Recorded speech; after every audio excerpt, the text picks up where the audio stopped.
अस्सलाम वालेकुम नाज़रीन, आप देख रहे सच्ची खबरें एक। मैं हूं उस्मान। आपने मेरा थंबनेल तो देख ही लिया होगा। मेरा असल मुद्दा ये नहीं है कि ये लोग आबाद हो रहे हैं। मेरा असल मुद्दा ये है कि हम लोग बर्बाद हो रहे हैं। हमारा देश, हमारा भारत बर्बादी की तरफ जा रहा है। किस लिए? क्योंकि हमारे देश का प्रधानमंत्री दो दरों का कुत्ता है। या तो हम लोग खुद बेवकूफ़ है जो इस बात से अनजान होकर भी इसको प्रधानमंत्री मानते और वोट करते। हम तो वोट नहीं करते, लेकिन वो अनभक्त सो कॉल्ड हिंदू जो इसको वोट करते, गू गोबर खाने वाले लोग और मूत्र पीने वाले लोग, वो भी इस देश के दुश्मन हैं। दो लोगों के लिए हिंदुस्तान में हर कानून बन रहा है और दो लोगों के लिए पूरे हिंदुस्तान का सिस्टम काम कर रहा है और पूरी सरकार का सिस्टम काम कर रहा है। वो दो लोग कौन है? पहला अडानी, दूसरा अंबानी। अंबानी के एंटीलिया को बचाने के लिए वक्फ बोर्ड के खिलाफ हमारी सो कॉल्ड हिंदू सरकार ने अमेंडमेंट लेकर आ गया कि इसमें ये प्रावधान किया जाए, ये इसमें बदलाव किया जाए। नहीं, अब ये प्रॉपर्टी मुसलमानों की नहीं है। इवन कि यहाँ तक की बात चल गई कि अब इस प्रॉपर्टी को हथिया लिया जाए और इस प्रॉपर्टी को हथिया कर हिंदुओं को दे दिया जाए। अब इसमें ये हिंदू कहाँ से आ गए, ये भी बात एक सोचने वाली है। अच्छा, मिलने वाला किसको? कुछ भी नहीं है। वक्फ की 8.5 लाख एकड़ ज़मीन पूरे हिंदुस्तान में मौजूद है और उन 8.5 लाख एकड़ ज़मीनों में से आधी ज़मीनों पर तो सरकारी कब्जा है ऑलरेडी। वक्फ ने वो ज़मीन वक्फ कर दिया, दे दिया भीख में, और हमारी सरकार ने उस पर अपनी कई चीज़ें बनवा ली। अभी ये जो बीजेपी की सरकार है, बहुत गंदी इसके बारे में टाइटल मेरे अंदर बैठा हुआ है, लेकिन मैं बोलता नहीं क्योंकि चैनल की बात है। इस सरकार ने जो है ना वक्फ की कई प्रॉपर्टी हथिया ली। हमारे में मुसलमानों में मुनाफिक है। ये सिर्फ मैं मुसलमानों के लिए नहीं, मैं हिंदू के लिए बोल रहा हूँ, क्योंकि हम लोगों में मुनाफिकीन बहुत है जो अपने फ़ायदे के लिए कुछ भी कर देते हैं। खैर, एक एंटीलिया बचाने के लिए वक्फ पर नया कानून लाया गया, नया बिल लाया गया, जिसको पास नहीं किया गया, लेकिन फिर भी उसके ऊपर अमल चालू है। और अमल किस तरह चालू है कि एंटीलिया को डेमोलिश करके वहाँ से नहीं हटाया जा रहा है। अभी भी सरकार नड़ी हुई इस बात पर कि नहीं, वक्फ की प्रॉपर्टी जो है ना मुसलमानों की नहीं है। ये केटली कमंडल लेकर भीख मांगने वाले लोग, पंडित लोग, ब्राह्मण लोग, ये क्षत्रिय लोग, ये दुनिया में भीख मांगते और शर फैलाते, बुराइयाँ फैलाते। और उन शरों के अंदर एक शर ये भी आया आज कि इन लोगों ने जो है ना अंबानी के लिए नौकरी करते हुए, अंबानी की चाकरी करते हुए, इन लोगों ने वक्फ की प्रॉपर्टी को हथियाने का पूरा हिसाब किताब बना लिए। और अब हमारी सरकार का कहना है कि ये प्रॉपर्टी हिंदुओं को दे दी जाएगी। चलो, हिंदू तो हमारे भाई है, अगर हिंदुओं को मिले तो, लेकिन ये सो कॉल्ड हिंदुओं के हाथ में नहीं जाना चाहिए। ये एक बात समझ लेना, क्योंकि ये इतने बड़े नीच है। ये तुम्हारा खा के तुम्हारी वाट लगाएंगे, ये तुम्हारा खाएंगे। इनकी फितरत में ये जिस थाली में खाते उसमें छेद करते। ठीक 3000 साल पहले की तरह याद करना इनके इतिहास को, जब ये हिंदुस्तान आए थे, मिस्र से भगाए हुए थे और ये हिंदुस्तान आए थे, और हम हिंदुस्तानियों ने इनको मौका दिया था यहाँ रहने का। आज ये हिंदुस्तान पर हुकूमत कर रहे हैं और आज ये यहाँ के मूल निवासियों को दलित बोलते, छोटी जाति का। और ये बहुत बड़ी जाति के बन के बैठे जो भीख की ज़मीन पर है। अब दूसरा जो तंत्र चल रहा है वो चल रहा है अडानी के लिए। अडानी ने सोलर प्लांट लगाया। यह अमेरिका की साजिश का एक हिस्सा था कि अमेरिका चीन के कोयला, जो उसका उत्पादन है कोयले का, उसको ख़त्म कर दे। अगर चीन के कोयले का उत्पादन ख़त्म हो गया तो चीन की 20% कमर टूट जाएगी। चीन में इतना बड़ा कोयले का उत्पादन होता है, तो नेचुरल सोर्सेज के साथ में इन लोगों ने ना एनर्जी बनाने का, नेचुरल एनर्जी जिसको बोला जाता है, वो बनाने का इन लोगों ने काम किया। इसका टेंडर पास किया गया और इसका टेंडर मिला किसको? तो हिंदुस्तान में तो एक ही भगवान इतना बड़ा, उसका नाम है अडानी।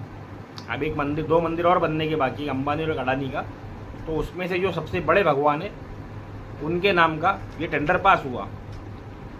1.3 ट्रिलियन का इनको जो है ना लोन की बात चल रही है, और ये लोन पास भी हो जाएगा, क्योंकि हमारा प्रधानमंत्री जो है ना वो हिंदुस्तान का प्रधानमंत्री कम और अंबानी अडानी का कुत्ता ज़्यादा है। इनके तले में चाटता है वो। ये गुजराती, ये बात दिमाग में बिठा के रखना, गुजराती किसी के नहीं होते। अव्वल तो ये सो कॉल्ड हिंदू किसी के नहीं होते, लेकिन अगर चलो मान लिया जाए इनमें से किसी में ईमान जाग गया तो वो किसी का हो जाएगा, लेकिन गुजराती किसी का नहीं होता, वो सिर्फ पैसे का यार होता है। खैर, अब अमेरिका क्या कर रहा है? अमेरिका से डील हुई है 1.3 ट्रिलियन की, कि इसके बिहाफ पर जो है ना इतना पैसा हमको लोन दो, हमको कर्जा दो, और हम तुमको जो है ना ये सर्विसेज प्रोवाइड करेगा, हम तुमको एनर्जी बनाकर देगा। एनर्जी कौन बनाएगा? अडानी। एमपी के अंदर और राजस्थान के अंदर बहुत बड़े बड़े प्लांट बने हुए इसके।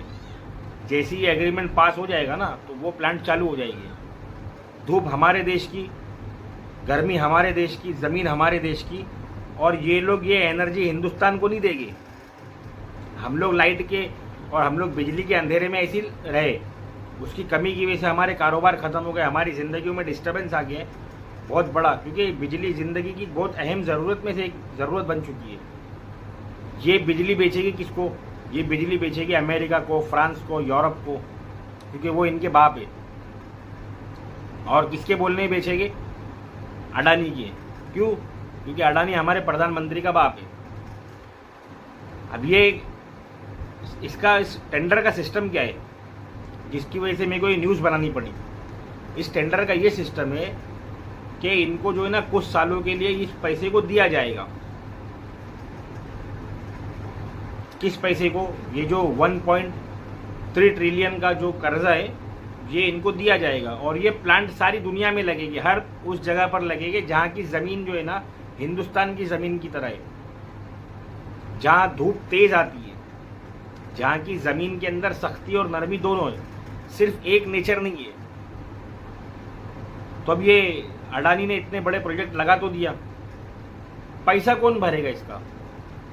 इसका पैसा भरेंगे आप और हम, हिंदू और मुसलमान नहीं, हिंदुस्तानी। हिंदुस्तान में 3 लाख करोड़ का कर्जा पहले हो चुका है। अब ये कर्जा बढ़कर जो है ना 4 लाख और 5 लाख करोड़ तक चला जाएगा। और ये क्यों हो रहा है?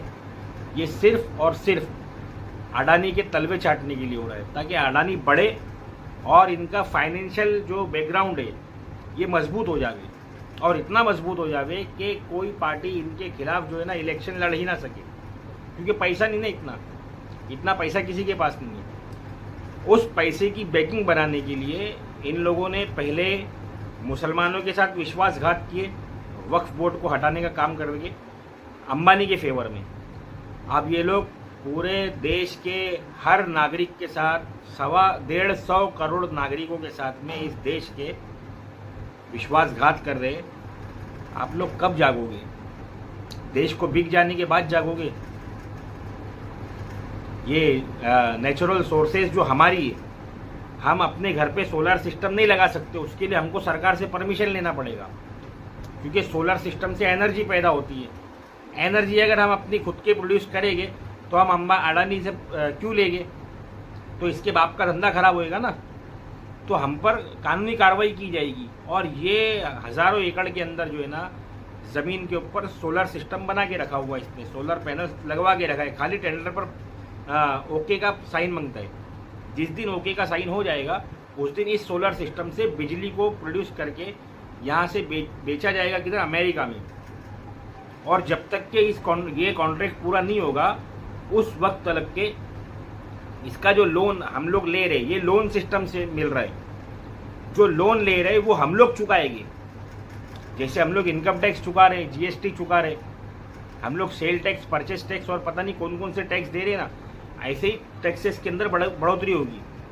इसी तरीके से ना दूसरे हाथ से हमको जो है ना मारकर हमारे जो पैसे हमारे पास बचे या हम कमा कर लाएंगे वो सरकार इस तरीके से हमसे छीन लेगी। और फ़ायदा किसको होगा? अडानी को और बीजेपी को। और हिंदुओं, तुम्हारे लिए एक मैसेज है मेरा, मोदी ने आरएसएस को भी अपनी दिखा दिया।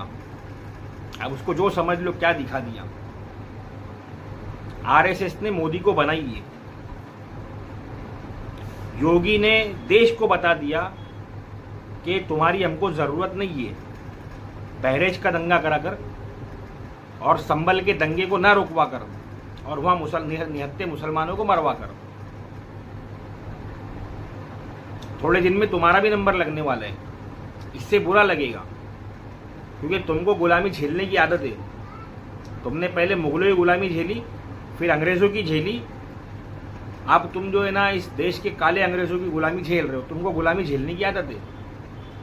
पहले भी मुसलमानों ने क्रांति लाई थी, फिर अंग्रेज़ों के खिलाफ भी मुसलमानों ने क्रांति लाई, अभी भी मुसलमान क्रांति लाएगा, लेकिन झेलेगा कौन? वो तुम लोग झेलोगे। इस देश के मूल निवासी, वो इस देश में दलित कहे जा रहे हैं, चमार कहे जा रहे हैं, उनको बड़ी गंदी निगाहों से देखा जा रहा है और उनके नाम पर वोट लिए जा रहे हैं। इनको शेड्यूल क्लास का बोलो। ये तुम्हारा हाल है, ये तुम्हारी असलियत है, ये तुम्हारी हकीकत है। अभी भी अपने चेहरे पर से जो लगा हुआ चश्मा है ना, उसको उतारो और हिंदुत्व को छोड़ो, बीजेपी को छोड़ो, आरएसएस को छोड़ो, और इस मुल्क को जिंदा रखना है अगर, तो मुगलों के उस दौर को याद करो जब हिंदुस्तान का जीडीपी 27 पॉइंट था, वो मुगलों के शासनकाल के अंदर। और यहाँ हिंदू मुसलमान के झगड़े नहीं होते थे। जो इन झगड़ों को करने की कोशिश करता था, मुसलमान बादशाह उसको मार के ख़त्म कर देता था। और यहाँ ऐसा नहीं है। जो जितना बड़ा फसादी, वो उतना बड़ा नेता। मेरी बात अच्छी लगी हो या नहीं लगी हो, तब भी मेरी बात को लोगों तक पहुंचाओ, इसको शेयर करो, और मैं ऐसी बातें आपको बताता रहूं, और मैं हर रोज़ आके आपको जगाता रहूं। इसलिए मेरे चैनल को सब्सक्राइब करो और बेल आइकन के बटन को ज़रूर प्रेस करो। अस्सलाम वालेकुम वरहमतुल्लाहि वबरकातुहू।